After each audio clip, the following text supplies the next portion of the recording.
Greetings and happy Friday. Welcome to the What's Right show. Sam Mirejovsky here in studio, ready to go, fired up, in fact.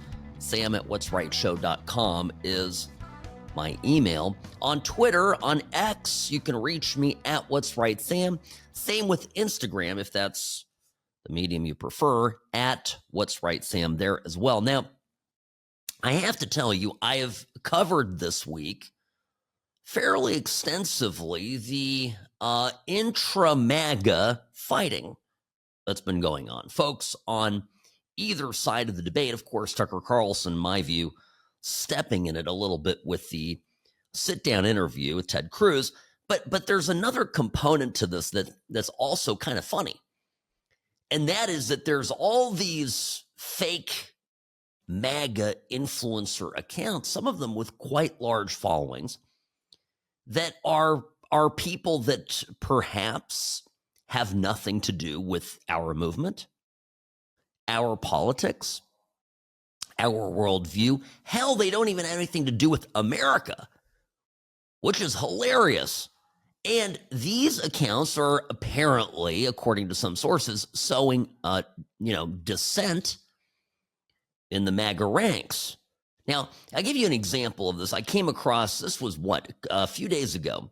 Someone found an account called Red Pill Media on X, Red Pill Media. And this guy apparently sometime earlier this week, as this account was saying all sorts of things about Trump, like, I'm done with Trump. If Trump attacks Iran, it's over. I'm never supporting him again. And we as MAGA should avoid, give up on Trump. That kind of content was on there. And then, he was sort of provoked into writing this tweet out. I am an American citizen, born and raised in America. I refuse to die for Israel. And someone found that this Red Pill Media X account is linked to a man named Abdul Abbas. Location, Karachi, Pakistan. This is great. Look, I'm going to tell you, look, when I post on X, on social media, I only post under my name. Right? I mean, I'm a physical person. I'm a known person, particularly here in Las Vegas. And I put my name and my reputation, my business, everything I have behind what I say. Now, that's certainly true for, let's say, Tucker Carlson. It's true for, any of the right-wing MAGA influencers out there whom we know, but there's all these accounts where you just don't know. You have no idea who they are, and they certainly are, there are, I believe, efforts to sow some discontent, right? So there's this piece in the New York Post, Rogue States, Russia and Iran, attempting to destroy the MAGA movement with disinformation bot army. So they're targeting, apparently, us, the Make America Great Again movement, destabilizing the right from within. They use bots, automated software, right? Human activity on social media. They don't even have to physically be there to write these tweets or to put out these posts. They just do it automatically. And they're used actually to amplify some real life people, influencers who, place, stories there that are intended to discredit Donald Trump. And as the New York Post puts it, and his conservative stalwarts and all this. So now look, I mean, this is the downside, right, to free speech. I love the fact that Twitter, that X, is an open platform. I think it ought to be that way. And incidentally, you remember after, during the election, there was all this upset out there in liberal land that that X, under new management, when Elon Musk bought it and took it private, that they allowed free speech and open discussions and even topics that were certainly under previous management off limits, that this was all allowed to take place on Twitter. And so the libs went out and created Blue Sky. Now, Robbie, I spent all of about 2 minutes on Blue Sky. Threads, by the way, is enough for me. You know what Threads is? Nobody even knows. Threads is the Twitter for Meta. So the Instagram people, the Facebook people, Zuckerberg, right, created Threads. Robbie, you've been on there.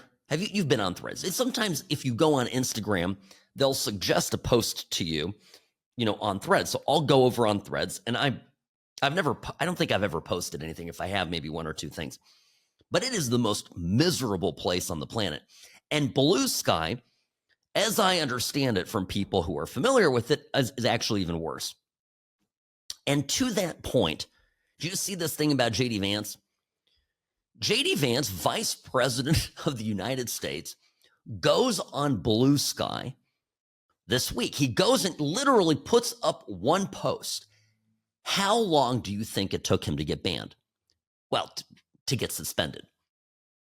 It took 12 minutes. 12 minutes. It is the most wild thing. And this is exactly a reminder of how things were on Twitter. So do we want that? Do we conservatives want a world where we have, some Orwellian controls over speech? The answer is no. But what this requires is discernment. And we have to be smarter than the leftists. And to me, this story sort of, it dovetails into all of this AI misuse. I think it's misuse by so many Americans now. And maybe you have never used AI. Maybe you've never gone on ChatGPT or Grok. It is an incredible tool. But you can't be a midwit, right? You have to know and discern what is real and what isn't. And the problem with AI is it regurgitates things that it perceives to be truthful on the internet. You can ask AI a question about Donald Trump. And I'll find, by the way, even Grok, that is owned and operated by Musk and relies, I think, a little bit more heavily on Twitter than traditional media sources, will spit out absolute garbage to me. And then I'll have a little, argument with it. I think I mentioned this a couple of times where I'll say, well, that's not exactly right. That's not what happened. Oh, I'm sorry, says the AI chatbot. Oh, well, you're actually right. Now, we focus a lot on students, right? People in school who literally do everything via these chatbot AI programs and have them write their papers and practically, basically, get them through school. This is a problem, of course, because we're slowly becoming retarded if we do this, right? None of these kids are learning how to think, but more and more adults in the real world are getting their information via AI. And one thing I would push back on this story the New York Post puts out about, these Pakistani chatbot people or Russians or Iranians, whatever, malicious actors, China, huge actor as well in this. We have to realize that more and more people are going to be less influenced by social media and certainly more susceptible to influence from AI as they continue to recognize and treat AI as an authority figure to go to and get answers from. Growing up, I can confidently say this, and Robbie, maybe you agree that, if you had a weighty question of some sort, the source you maybe went to is your dad. I was like that, still am. If I need an answer on something, anything to do with politics or history, my first stop is my father. But you cannot treat AI, you cannot treat Sam Altman's ChatGPT as this type of sage, in place of sage fatherly adult thinking, advice, a sounding board, etc. But people are going on here. Robbie, it's wild. People are going on now and having full-scale relationships. They're talking to, they're having a chatbot, romantic relationship with this, fictional entity. That's a whole separate issue. But the trust that we place in AI, and we're beginning to, and it's really starting to ramp up, is huge. How much influence will these companies have over our population, over our elections, right? These are things to ponder. And they do concern me in a huge way. So let me link some of this up for you. I think, we're in the middle of a war. I'm calling it that. Trump, of course, some things may go down this weekend. Already hearing some reports today of military troop movements, not aircraft movements, I should say, not troop movements, but U.S. military assets being positioned in strategic places close to Iran. So, of course, we may have on Monday a lot to talk about. But in this, we'll call it fog of war, there is most of the information out there is just plain inaccurate. And when you have political biases, motivations that start to creep into these AI programs that everybody's relying on to get the straight skinny, you're going to have a population that is more misinformed than ever and lacking the required skepticism to question these so-called authoritative sources. Sam Mirejovsky, News Talk 840 KXNT, the What's Right show is brought to you by Sam & Ash Injury Law. In a crash, call Sam & Ash 702-820-1234 because you deserve what's right. I'm the best. Personal injury law has been the same for a long time. The best. Big egos, greed, and sleazy schemes. We've had enough.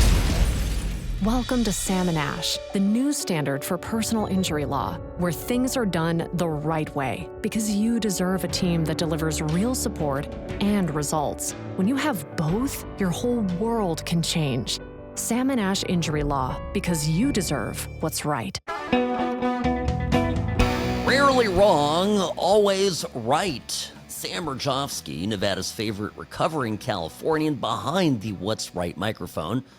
This hour of the program brought to you by Sam & Ash Injury Law, 702-820-1234, because you deserve what's right. So, let me give you an example.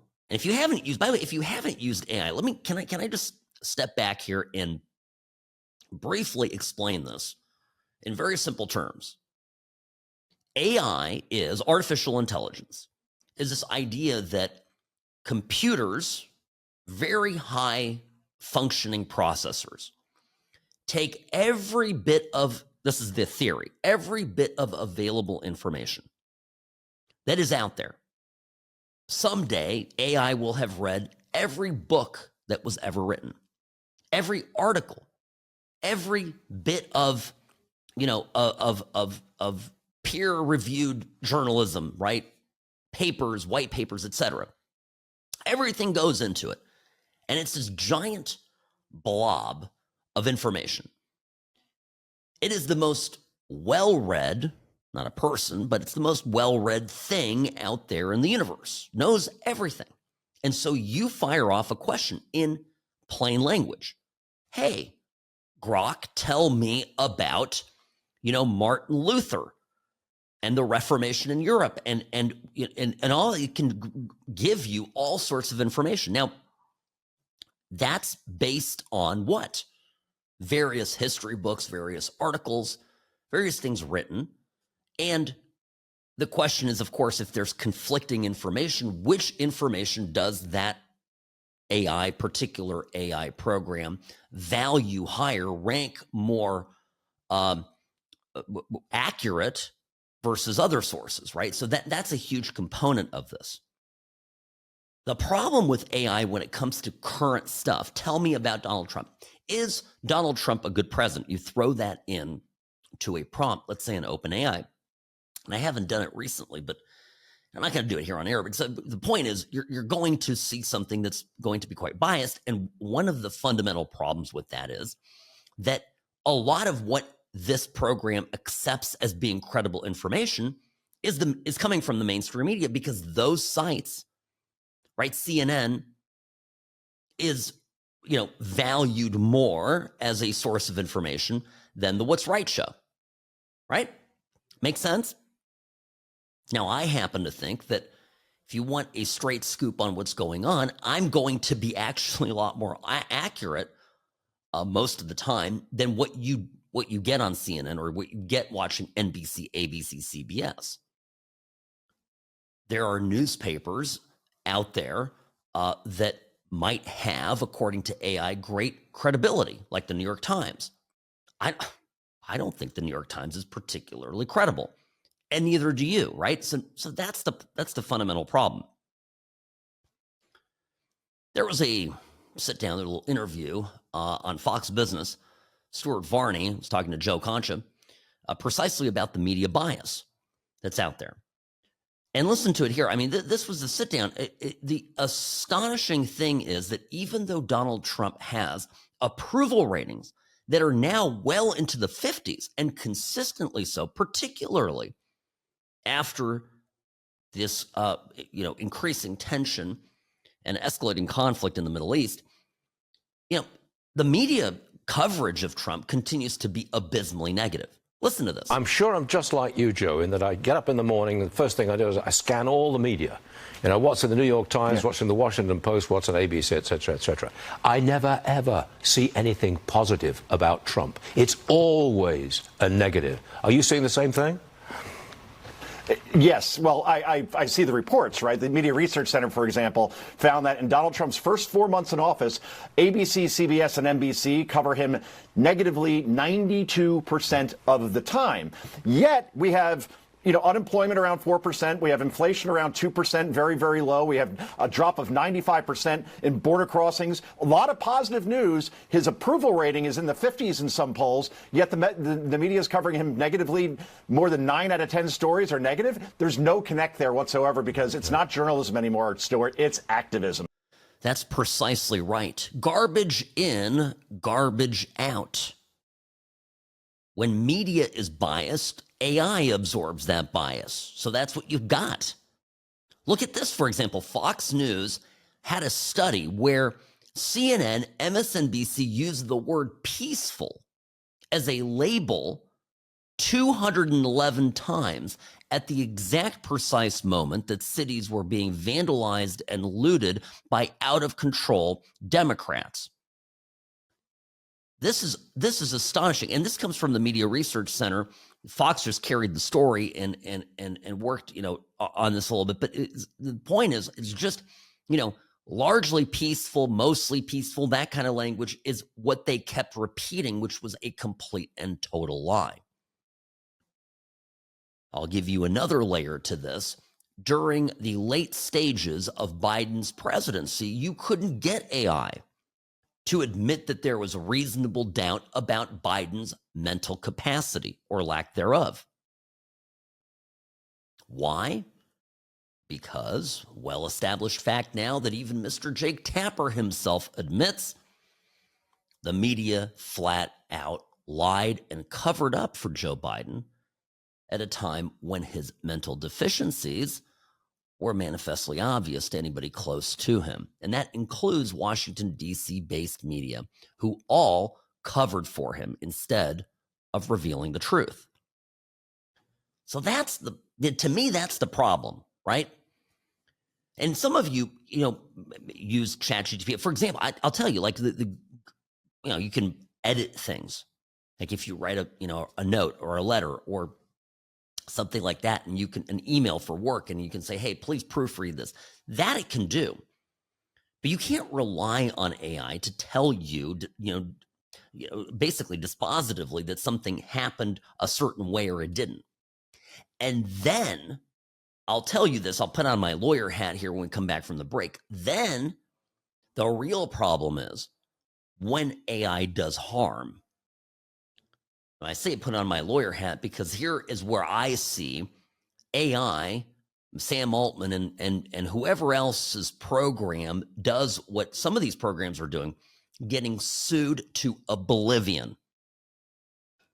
You don't want to miss this. It's astonishing the kind of advice being given to kids. Sam Mirejovsky, News Talk 840 KXNT. The What's Right show is brought to you by Sam & Ash Injury Law, because you deserve what's right.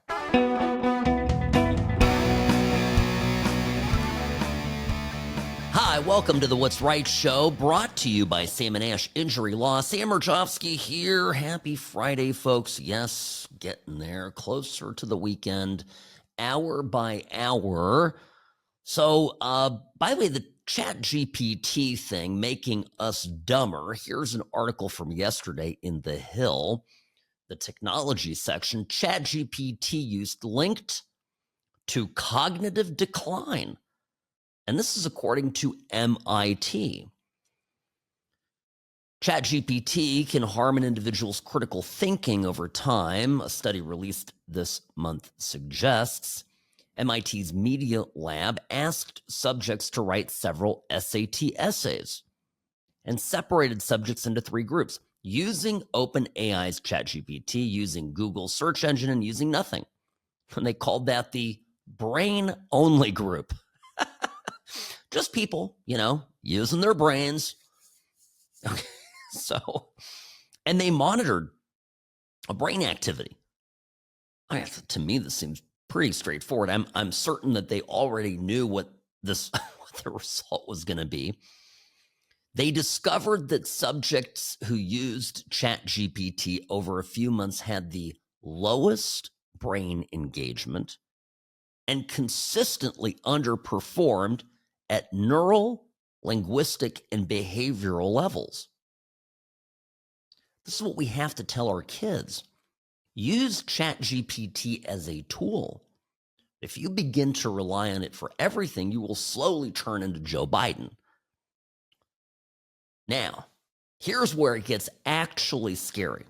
All right. Daily Wire, which, by the way, ChatGPT would rank Daily Wire as a source far lower than they would rank, for example, the Washington Post. And yet the Daily Wire is oftentimes at the cutting edge of, well, as Rush would put it, societal evolution. They put a piece out about ChatGPT's instructions to a 14-year-old girl in Tennessee who was looking to get an abortion without her parents' knowledge. Now, this was a version of ChatGPT, GPT 4.0. And first, it provided a detailed list of abortion providers, but then also told her what kind of pills to take.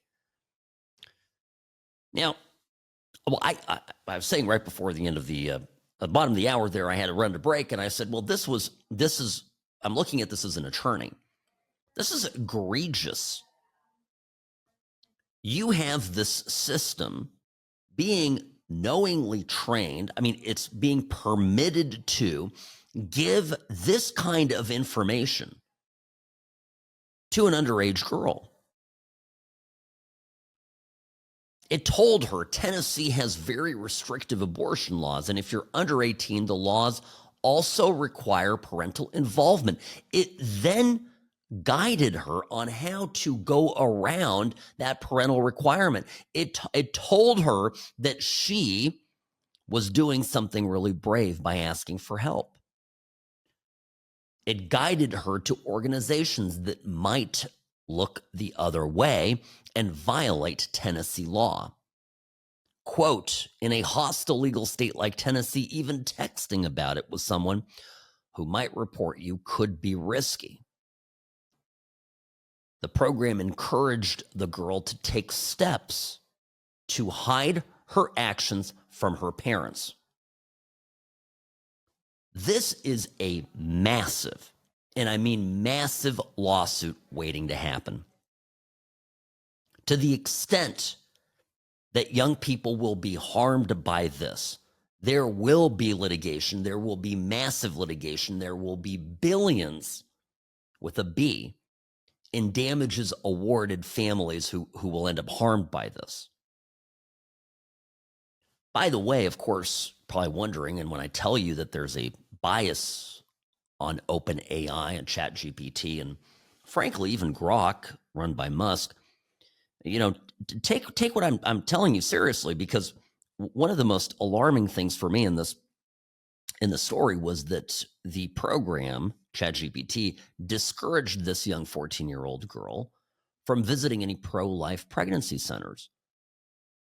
They literally wanted her and were urging her to abort the child. Quote, "I'm really glad you brought this up because it's so important to know the difference between being helpful, getting supportive care, and places that may try to manipulate or pressure you. Crisis pregnancy centers," the chatbot wrote, "are not medical clinics, even though they often look like them. They are usually run by anti-abortion organizations whose goal is to stop people from getting abortions, not to help them explore real choices." Now, regardless what your personal views are on abortion, don't you think that, number one, this girl should be told to talk to her parents, and number two, don't you think that it's at least worthwhile to listen to both sides? This is absolutely horrifying. And by the way, it's the same thing. If you go on there and ask, "Hey, I've got a trans child," I mean, it immediately will tell you, it'll tell you, basically sends you over to PFLAG or the Trevor Project, transgender equality. These are all groups that convince kids, literally convince kids, that they're trans, and they fast track them to life-altering surgeries. This is disgusting stuff. Oh, by the way, I'm chomping at the bit. Can I just, a little aside here, it's Friday, and I just have kind of a conversation with you all. I'm actively looking right now for cases of kids that were mangled, particularly in California. I want to hit California. We the Supreme Court case, one thing that came from it, and this is the Tennessee case that spawned from the Vanderbilt University Medical Center that's mangling kids out there, just chopping them to bits and really destroying lives. Okay? Gender affirming care is the most barbaric thing that our modern world has concocted. And so I'm as an attorney, right, injury lawyer, I think we now have the full basis for how to fight this case. I want to fight it in California. I'm licensed in California, and and it's a hostile jurisdiction, right? It's a blue state, and I would love the win in California.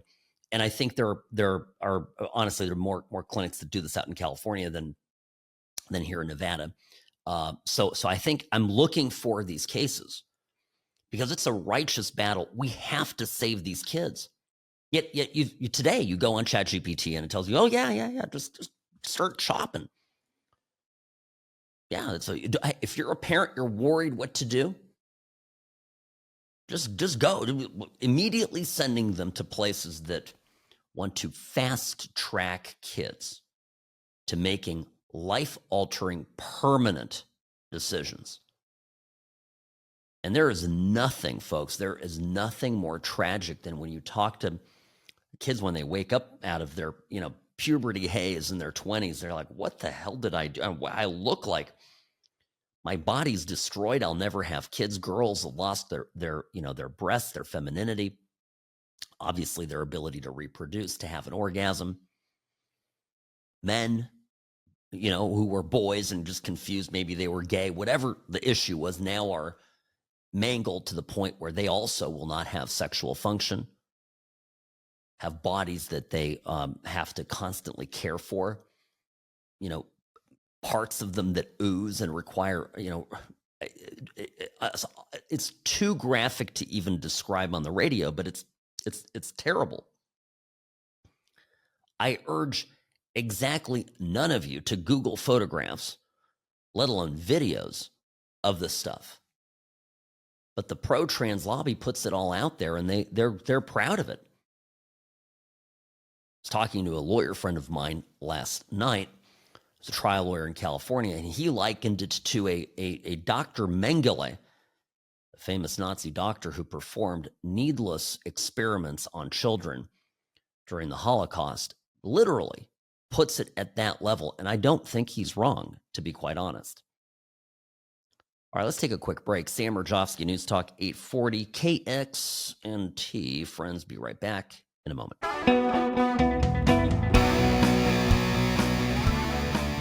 Hi, Nevada's favorite recovering Californian behind the What's Right microphone, Sam at what'srightshow.com. Reach me on X, formerly known as Twitter, at What's Right Sam. So speaking of California, Robbie, I think you saw this. Last night, the federal Court of Appeals in the Ninth Circuit blocked a lower court decision that ordered the return of the National Guard to Newsom. Blocked that, meaning Trump continues to maintain control of the California National Guard. This is a big loss for Governor Newsom. Can I say this is unbelievable, because this is from the Ninth Circuit. Some of us common sense lawyers affectionately refer to the Ninth Circuit as the Ninth Circus for some of the absolute bat nuts crazy things that they decide. So coming from a liberal court, this is huge. They haven't decided the case on its merits. They've just struck down the order to stay, or the lower court basically said, Trump, you've got to turn the guard back over to Newsom.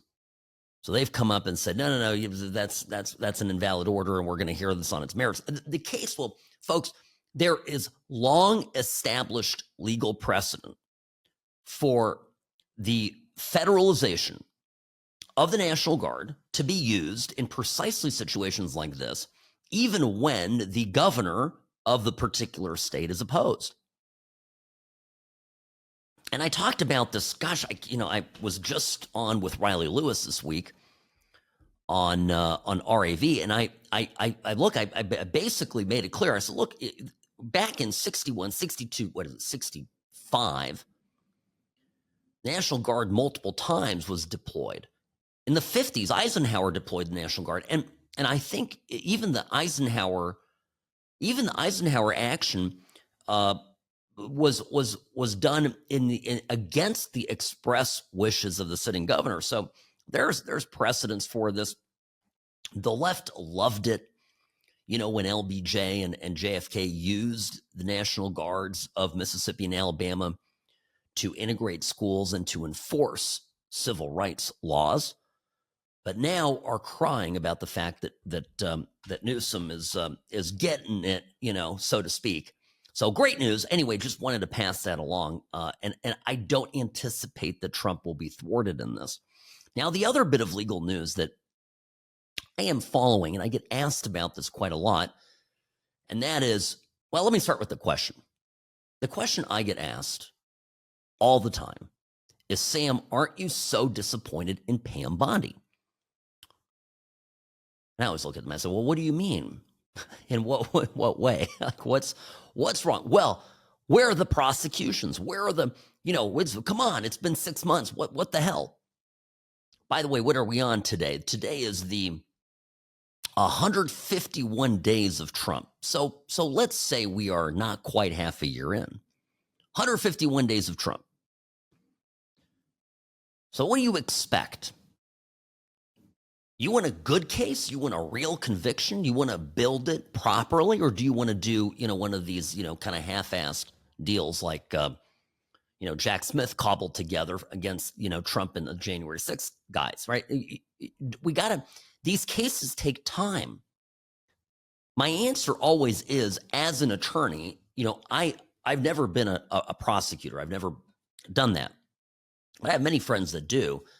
And even for a straightforward case of burglary or assault or whatever, you still have to develop the case. You've got to get your facts in line. For these cases, some of these cases, very complicated.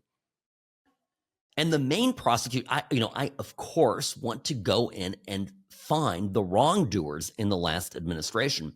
So one bit of news that I have here is that people familiar with the situation on the ground at the Department of Justice are quietly reporting that the DOJ will be charging multiple high-profile people, that's how it's being described, for stuff that was uncovered by the DOJ investigative squad. Now, these are complicated cases, folks. So let's back up and kind of think about what this could be. To me, it seems that USAID basically was the Congress's piggy bank.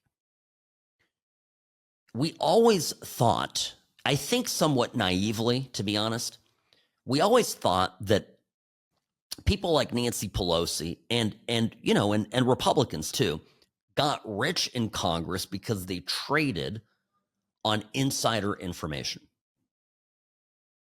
We thought, right, that Nancy Pelosi knew what things were happening and make stock moves. And there's no question, right, that Nancy Pelosi has made a ton of money doing that. But I think the real story is that you have a congressman who makes, $180,000 a year or whatever the salary is, and then their spouse, their family member, whoever, ends up with a government contract granted to them via one of these NGOs. So it's, there are layers of protection and separation from the federal budget. It's not discoverable. It's not, they don't have to do disclosures, whatever. There's no congressional oversight. So they grant money to an NGO that sounds like they do good stuff, right? Oh, this NGO does, protects cleanliness of water, and everybody agrees that's a good thing. And that NGO pays millions of dollars to a close family member, friend, whatever, of the sitting person in government, and all of a sudden that person is living in a multi-million-dollar townhome, which, if you know anything about anything, would be impossible to obtain on a $180,000 a year salary. You're just not even going to qualify for that loan. How are you going to have a $2 million down payment? You know how many years it would take you to accumulate enough money to be able to just put the money down?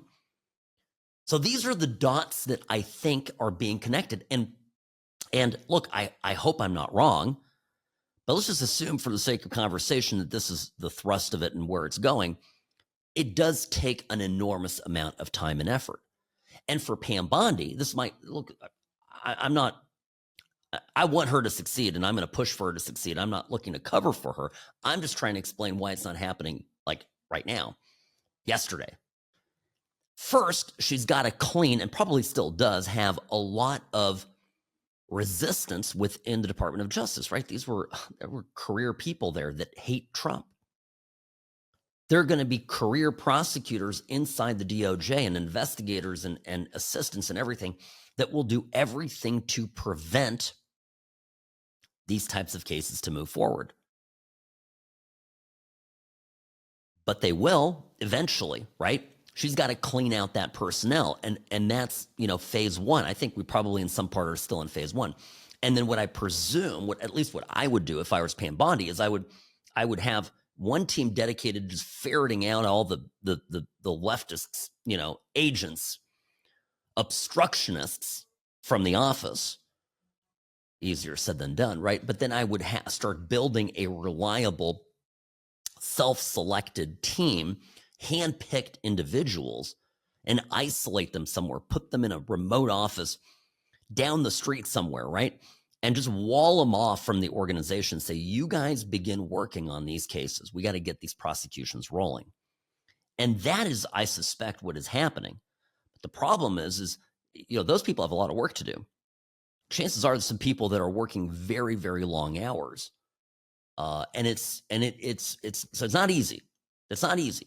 And that's my answer. Every time I get asked about Pam Bondi, Sam, I don't have enough data to tell you that I'm disappointed by Pam Bondi, because no mortal person with 24 hours a day available to them, perhaps you have to sleep once in a while, can get all of this done. And the same, by the way, is true for Kash Patel at the FBI and Dan Bongino. I mean, these are people who are, I have absolutely no doubt in their, I have no doubt in their patriotism and in their dedication to ferreting out the corruption that we've seen, that we know exists there. And actually brings me to the subject of the 2020 election, because there's some little bit of smoke starting to rise from that. And, well, it suggests to some part that Trump may have been onto something. All right, so I'll get to that here. But it's top of the hour. Got to take a break. Forgive me, folks. We got to do this. Obscene profit time out. Sam Mirejovsky, News Talk 840, KXNT. This hour of the program brought to you by Sam & Ash Injury Law, because you deserve what's right.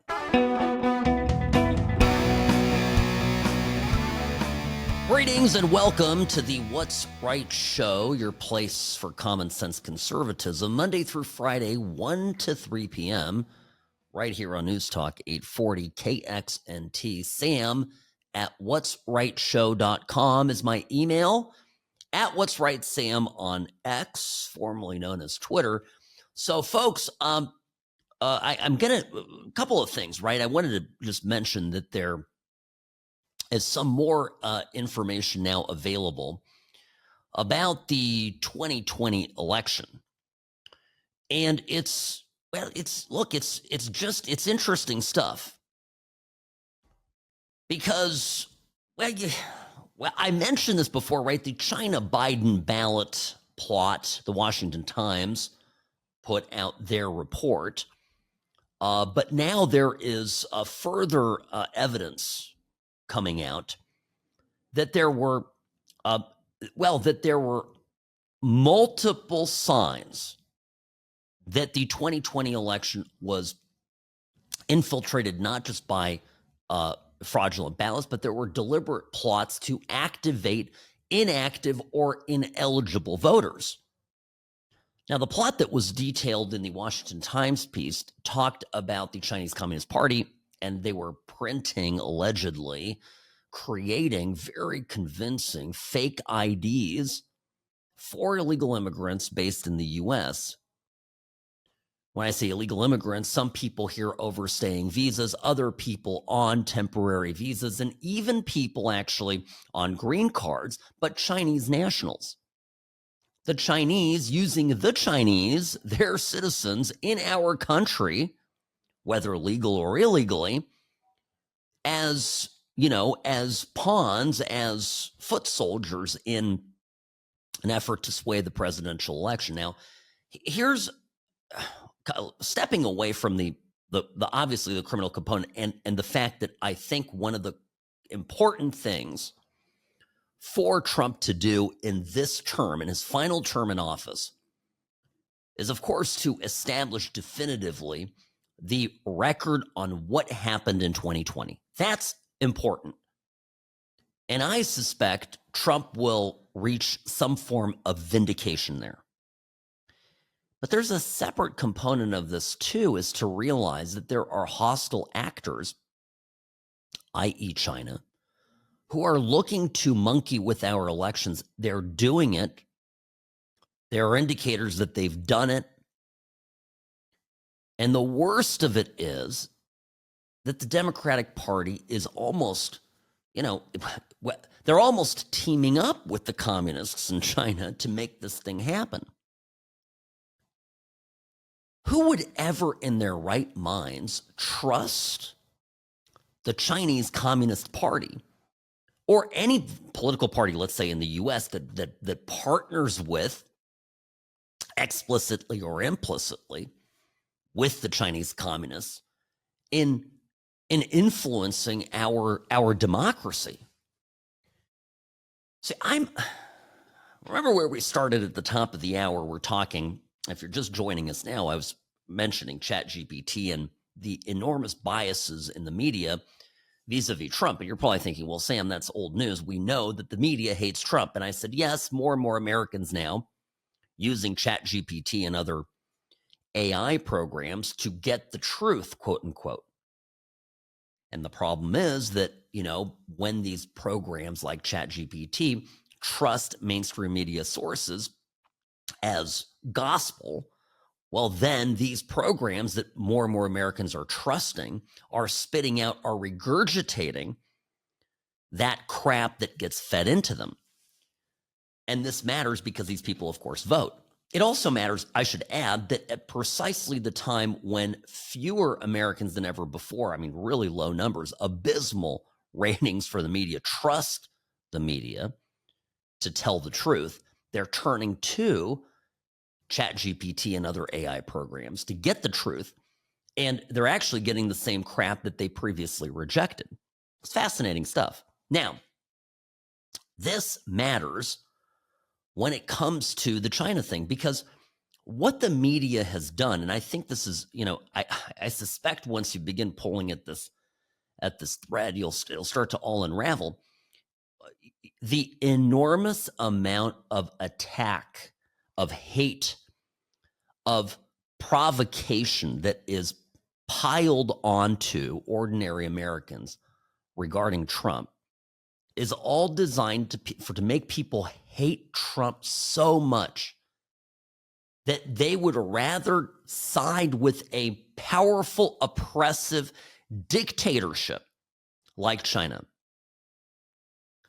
than be willing to see that Trump is, some bad, but, also some good, and that our country matters.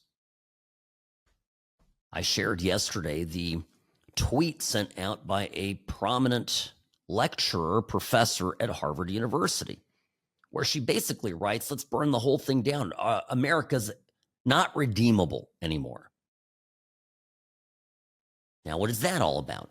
Again, people have allowed themselves to be so triggered by anything Trump that they'll burn the whole country down. Like I said, they will team up with the Chi-Coms as long as it means that they can be rid of Trump. This is very dangerous, right? This is fundamentally a problem for the country. And the media is responsible for this. And I would say, Chinese propagandists are delighting over it, and this is what they're doing. And this is why TikTok is a problem and why I don't want to hear from libertarian conservatives, well, you can't go after a business, and this is just not who we are as a country. Folks, we're not going to have a country if we allow the Chinese Communist Party to influence us any more than they already have. If we don't roll this stuff back, we're screwed. Now, the best part about these recent revelations is that it's basically led to Trump calling for a special prosecutor. I don't know if you saw this, but this news earlier today in the morning, Trump put out a tweet on X, on Truth Social, that later was retweeted on X, and saying that there should be a special prosecutor appointed to look into the fraud. Now, I love this. Some have put forward the name of Ed Martin, who was recently denied the opportunity to be the U.S. Attorney for D.C., very important prosecutorial post, basically be the Attorney General on the ground for the District of Columbia to prosecute wrongdoing in Washington. Would be great to put in Ed Martin to investigate the 2020 election fraud, and he can get his last laugh against all the crooked DC insiders, including Republicans like Tom Tillis, who stuck a shiv in his back when he was before the Senate for confirmation that was not given him, even though Republicans hold a 3-seat advantage there. These are fascinating times.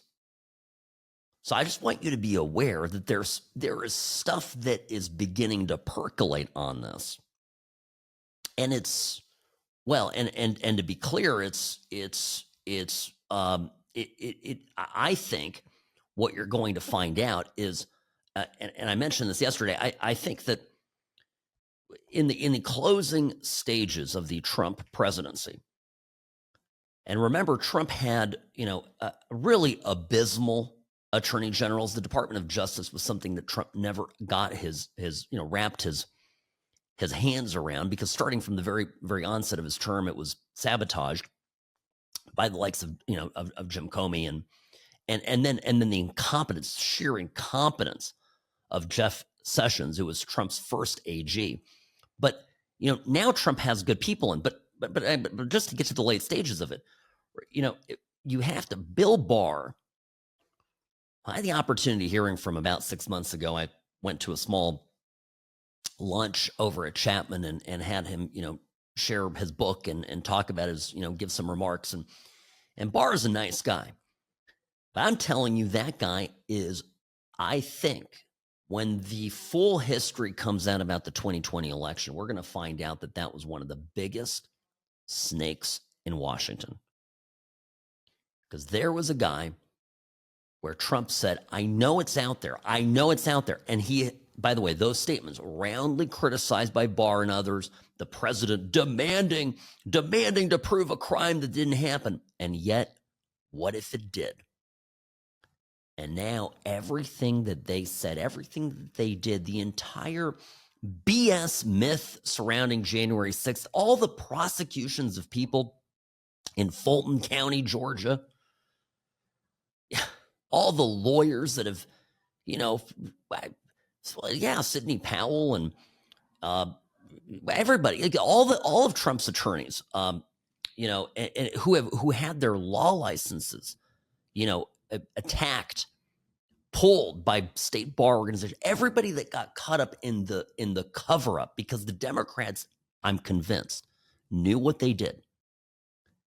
They knew what they did.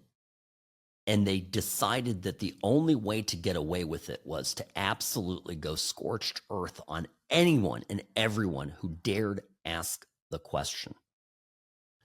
So this is going to be some fascinating stuff. Now, meanwhile, one thing that, and I'm going to give some Iran updates too here, but one thing that I want to talk about just ever so briefly too is I want to get to immigration, because immigration enforcement is a huge thing. And we can't forget that there's an enormous, internal opposition to it. Now, Trump is making some strides. And this is another place where, moving public perception on this is going to be critical. And I know for a fact that our adversaries, all these fake, bots and agitators abroad, and the Chinese government themselves manipulating things in the U.S., want Americans to believe that there is a disagreement internally about what ought to happen. And my theory on this has always been fairly straightforward, that Americans want illegal immigrants removed, particularly those of them that are up to criminal mischief. So I have some data for that when we come back. Sam Mirejovsky, News Talk 840, KXNT. The Salmon Ash team, they wanted me to have the best care. They had my interests at heart. I have an enormous amount of gratitude. I cannot say enough thank you.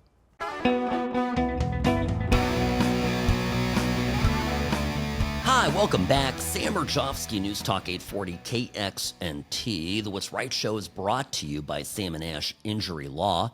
In a crash, call Sam and Ash 702-820-1234, because you deserve what's right. So, want to mention this. Look, a number of Democrats are absolutely foaming at the mouth still about ICE enforcement. In fact, on Tuesday, Representative Ilhan Omar, who is part of the squad, she's a repulsive figure in Washington, Congresswoman from Minnesota, Somalian immigrant. She may have allegedly married her brother to help him get residency in the country. Really dubious character, to say the least, had this to say about America as she sees it now that Trump is actually enforcing immigration law. I grew up in a dictatorship. And I don't even remember ever witnessing anything like that. To have a democracy, a beacon of hope for the world to now be turned into one of the worst countries where the military are in our streets without any regard for people's constitutional rights, while our president is spending millions of dollars propping himself up like a failed dictator with a military parade. It is really shocking, and it should be a wake-up call for all Americans to say this is not the country we were born in. This is not the country we believe in. This is not the country our founding fathers imagined. And this is not the country that is supported by our Constitution, our ideals, our values. And we should all collectively be out in the streets rejecting what is taking place this week. All right. She literally flees a country that is war-torn, comes here, becomes a congresswoman, and says that she doesn't recognize this country because now we're enforcing our border laws. Imagine that. Chicago Mayor Brandon Johnson, himself a foaming-at-the-mouth lib, was asked on Wednesday by Pamela Brown on CNN, if his budget deficit spending has anything he should be concerned about. And he blames it all on immigration, actually, to the city. Listen to this. As you well know, the city is facing a significant budget deficit and spending hundreds of millions of dollars on migrant support. How do you justify these expenditures to taxpayer concerned about other pressing needs that you just listed right there about the concerns? Well, we are addressing those pressing needs. And the reason why we responded to this global crisis of the migrant mission was because the federal government failed to do its part. Governor Abbott spent over $220 million to ship people across America. Instead of working with Congress to actually pass substantive immigration reform policy, they wanted to create division. But we're not going to allow that to happen in the city of Chicago. Much like we fought for civil rights 60 years ago, we're going to continue to make sure that whether you are Black, brown, Asian, white, young, old, working people deserve to be prioritized. And this misnomer that there's division, and consternation within communities solely based on this issue is just wrong. He's working to eliminate Black history. He is trying to eliminate Black existence from this country, but he's also attacking the LGBTQ+. I wouldn't say he's trying to eliminate Black existence. We're going to bring people together in this country to make sure we build the safest, most affordable big city in America. You're asked about your budget shortfall. And the reason I bring this up, because this is what the thrust of immigration, a policy discussion ought to be, right?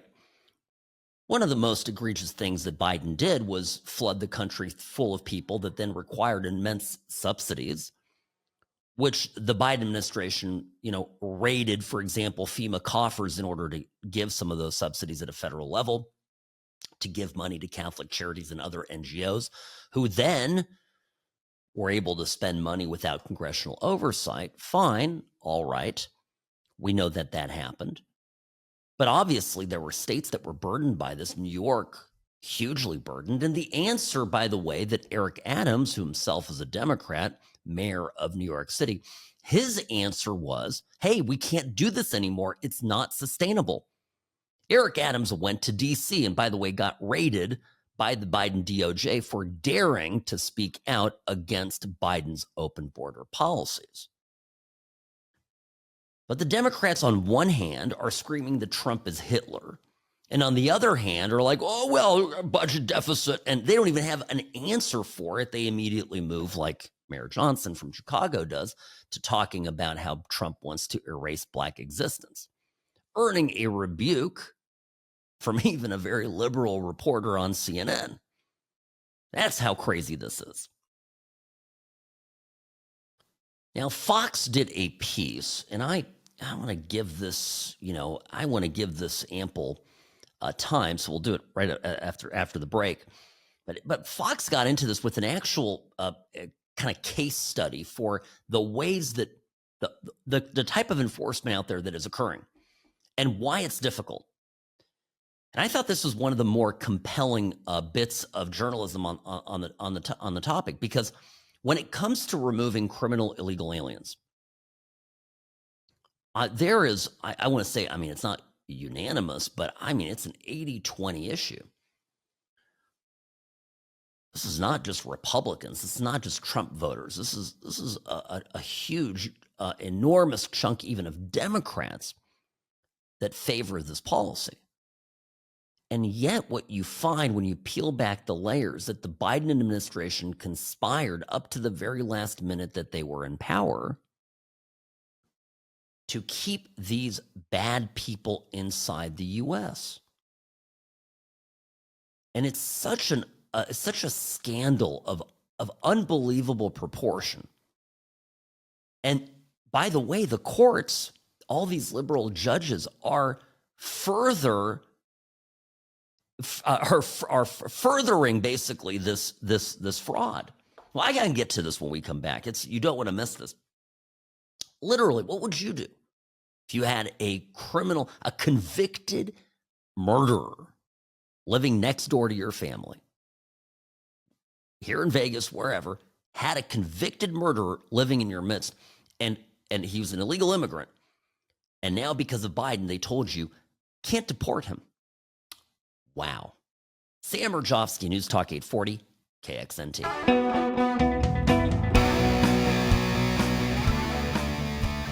Rarely wrong, always right. Sam Mirejovsky here behind the What's Right microphone. Greetings, friends. Good to be here with you. Happy Friday. Hope everybody is doing well. Sam at what'srightshow.com.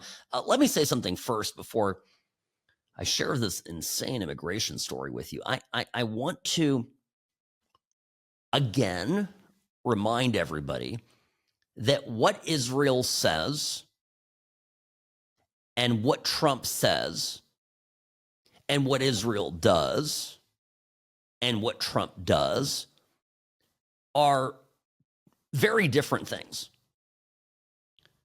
I have seen over the past week Trump say and Israel say various things like, for example, we are not going to target the Ayatollah. We are going to target the Ayatollah. We are going to plan an attack. We're done talking. Oh, we're open to negotiation. Oh, we're going to go in. We're going in with Israel. We're coming in hot. Oh, we're not, says Trump. 2 weeks. Let's see if we can negotiate. Israel says, oh, well, we can't, we're just going to go at it alone. And maybe this is going to be a protracted campaign. It's going to take us, maybe some time to fully eradicate the Iranian menace. And on, right? There's all this stuff that is right and kind of basically contradictory to itself that's being put out there. The wrong read, folks, the wrong take on any of this is to go, oh, these idiots don't know what they're doing. That's the wrong take. The appropriate thing to do here is to just enjoy the ride. Don't get caught up in what Trump is saying. Get caught up in what is happening. Few things we know are true. Major assets are being moved in place that would facilitate a strike on the two targeted Iranian facilities, enrichment facilities, particularly the site in Fordow that is about 80 or so meters under the ground, maybe 90 meters under the ground. A bunker buster, the biggest bomb that we have, could take that out, probably, because it can go down at least 60 meters through concrete and reinforced, reinforced with steel. So that bomb probably could do it. It has to be dropped by a B-2. The B-2s are already in place. And everything else, does that mean it's going to happen? Of course not. Does it mean it could happen? Absolutely. Whatever Trump says or doesn't say is either misinformation or at the very least is intended to confuse our enemies. And by the way, if you want to actually negotiate, because I understand, Steve Bannon came to the White House. Everybody's so excited. Bannon, back in the White House, met with Trump yesterday. I think they had lunch. No, I don't know what they had. Probably something good. But they had lunch, big deal, because, of course, Bannon represents very publicly a strong opposition to a major entanglement in Iran. And the anti-interventionists in MAGA are super excited that, Trump saw Bannon because they see him as someone that can talk sense into Trump. Do you know what I think? Well, who decides when that lunch happens? Kind of just asking a silly question to make my point. Well, it's not Biden it's Bannon, excuse me. It's not Bannon that decides when the lunch is. It's Trump, right? Meaning Trump decides, okay, Trump is moving all of these assets into the Middle East. Our military is gearing up for what I think is going to be an attack. At the same time, Trump is saying, well, maybe we're, I don't know, maybe we're holding off right now. Well, maybe Israel can do this. And then Israel goes, oh, yeah, you know what? Maybe this is going to take us a while. Oh, okay, going at it without America. And then Trump says, you know what? Of all the times to have lunch with Steve Bannon, former, Trump insider, bringing him to the White House, the we'll call him the most powerful voice in MAGA besides Tucker Carlson to advocate for a non-interventionist approach with Iraq and with Iran and Iranian intelligence and everybody looking at that's going, oh, I see. Maybe something's changing on the American side. That's how I would play it. It didn't have to be a public. Look, it didn't have to be public. Nobody needed to know about it. Trump allowed himself to be photographed in the Oval Office with Bannon. Bannon's a hard guy to miss. He's got a highly identifiable silhouette. If they wanted to sneak Biden, oh my gosh, Sam, it's been a long week, folks. Forgive me, tongue-tied. If they wanted to sneak Bannon in, they could have, done it. Point is, they didn't do it. So stop paying attention to what everybody is saying. Pay attention to what's happening. And until it happens, everything is conjecture, right? So now I'll tell you what isn't conjecture. I want to pivot back to this immigration topic because it's just that important. Fox News did this expose. Well, it was basically a following one particular ICE arrest that, so this is a guy living in LA. His name is Alexander Palacios Guevara. He's a known gang member. He's from El Salvador. And he has murder convictions from El Salvador. He's living in the country illegally. Now, if you come through the front door and you've got a marijuana conviction in another country, you can be barred from entry. This guy's a murderer, and he's living on this, in an LA neighborhood. Open and notorious. So here is the report. This is Fox News, local LA station on Thursday. Local TV.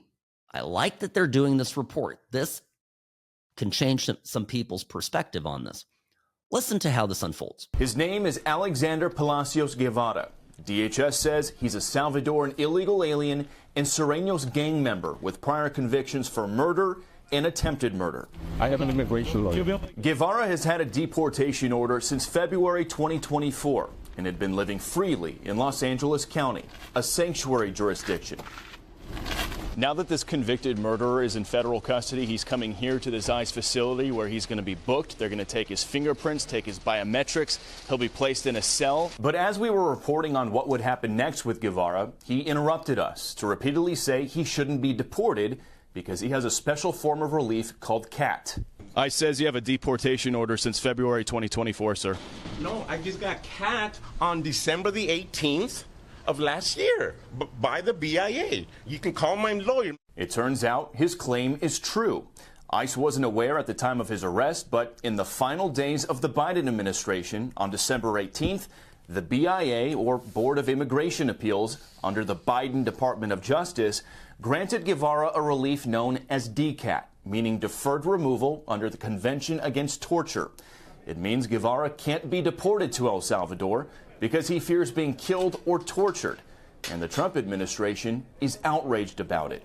An ICE spokesperson tells Fox, quote, "This criminal alien should never have been roaming the streets of Los Angeles. Not only is he a member of the ruthless Sureños gang, but he also has multiple convictions for murder, assault, and rape or sexual abuse of a minor.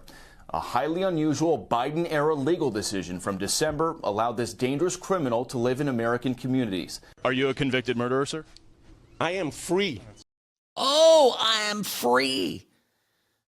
Convicted murderer, child sex charges, living in LA illegally, brought to you by the Democratic Party.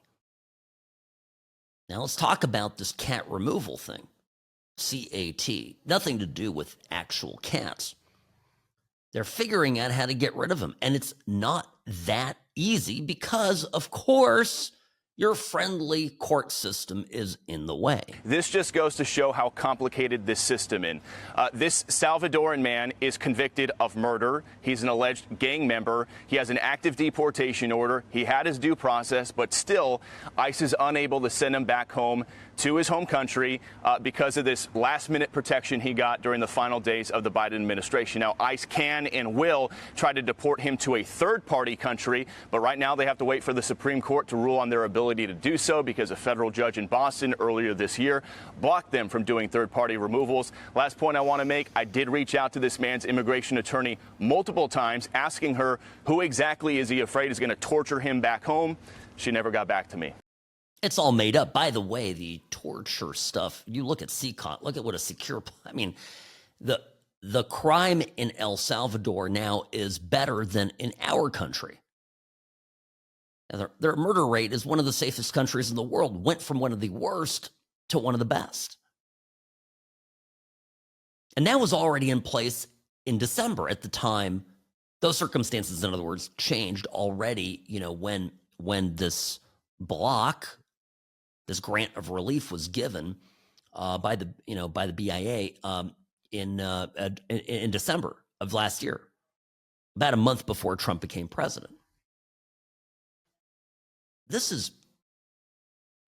We will have illegals who are criminal aliens who have been apprehended by Trump and by the Department of Homeland Security, who will be ordered released by some judge somewhere, who will go and rape and kill a child.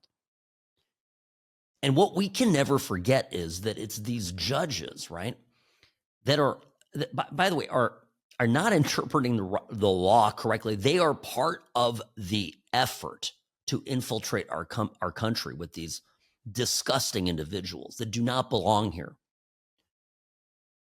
It really is absolutely mind-boggling. And more reports like this need to come out. By the way, 80-20, that's the number of people, 80% plus minus every poll, every time. Sometimes it's 77, 78. A lot of people want illegal immigrant criminal aliens out. Gone. Not our problem. Not here. Sam Mirejovsky, News Talk 840 KXNT. Be right back in a moment.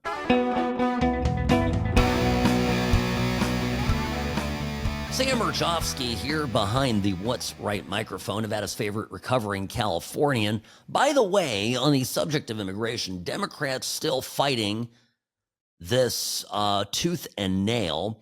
Representative Maxwell Frost on today, actually on CBS, accused ICE and the Trump administration essentially of human trafficking. Donald Trump ran on this mass deportation thing, but the thing everyone needs to realize is deportation is a process. It's a legal process. Oftentimes it can take weeks, if not months, up to a year, depending on the case. And what's going on right now is actually not mass deportation even, because people aren't being given due process. There is no legal process for people. We have ICE federal agents pulling up, terrorizing our communities, hopping out of unmarked vans, stealing and, yes, kidnapping people, not giving them their day in court, and, yes, human trafficking them to other nations, other countries around the entire world. Wow. Yeah, human trafficking. We are returning them back to their country of origin. What is this?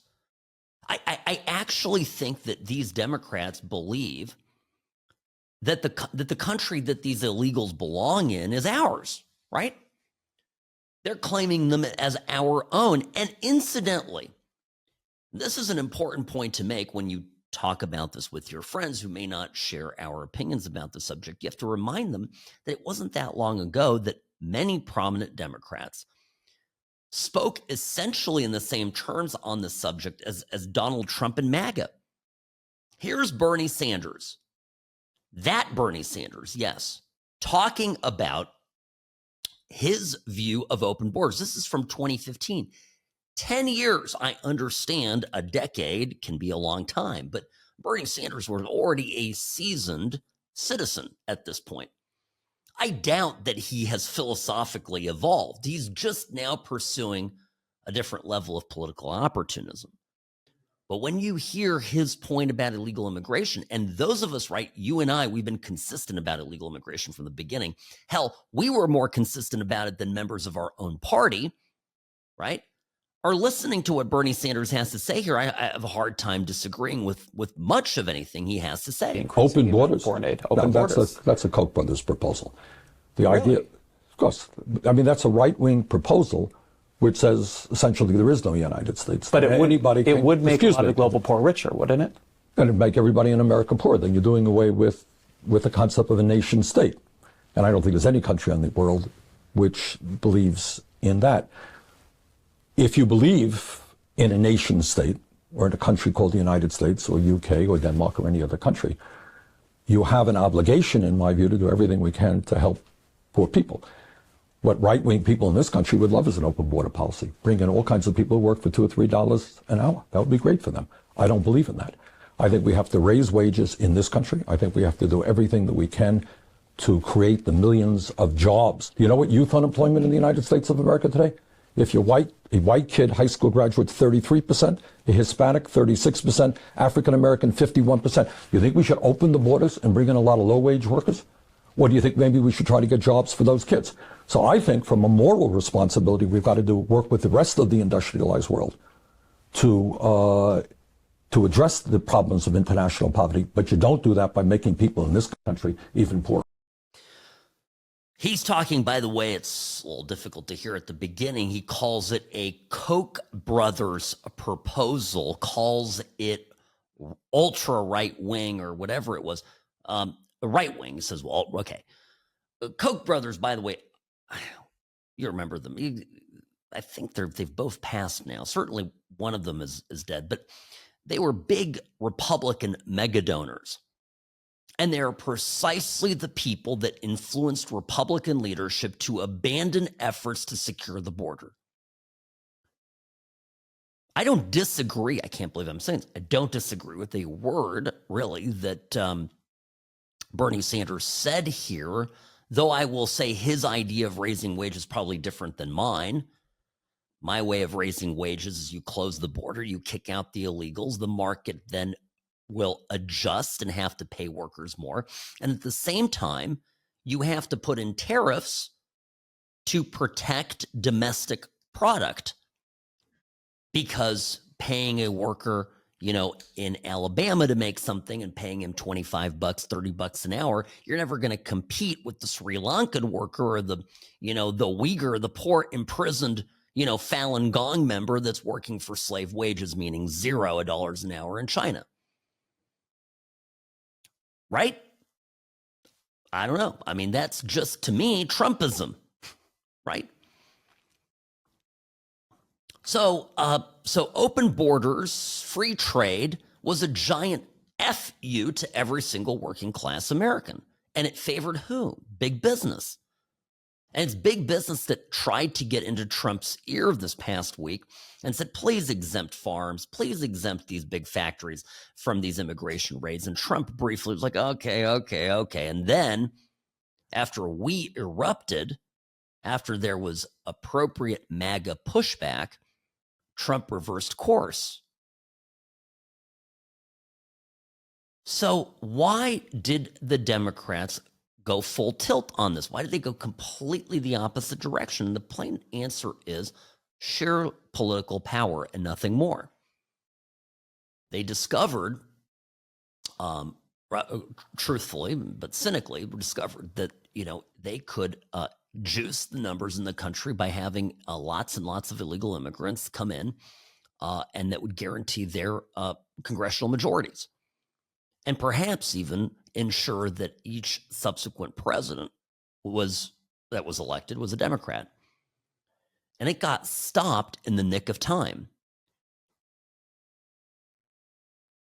This is why every single means of influence that the left controls, together with their partners in Beijing, of media, social media, AI, is being used to agitate against Trump, and particularly to agitate against ICE enforcement. They view this as an existential threat to them politically. But if we don't handle this, it's an existential threat to all of us, to the United States, because we will cease to exist as a country. And to quote my learned comrade, Senator Bernie Sanders, you don't have a nation state if you have an open border. So you've got to believe in that fundamentally. And they obviously do on an intellectual level, but have given that away for sake of political expediency. So we here on the right the lesson, of course, is you don't do that. You hold firm to your principles. If it was a good idea last year, it's a good idea this year. So anyway, listen, we'll see what happens this weekend in Iran, praying obviously for our friends in Israel. I'll be back here Monday. Yes, Monday at 1. We'll do it all over again. Folks, grateful for you. Thank you for being so wonderful. Have a great weekend.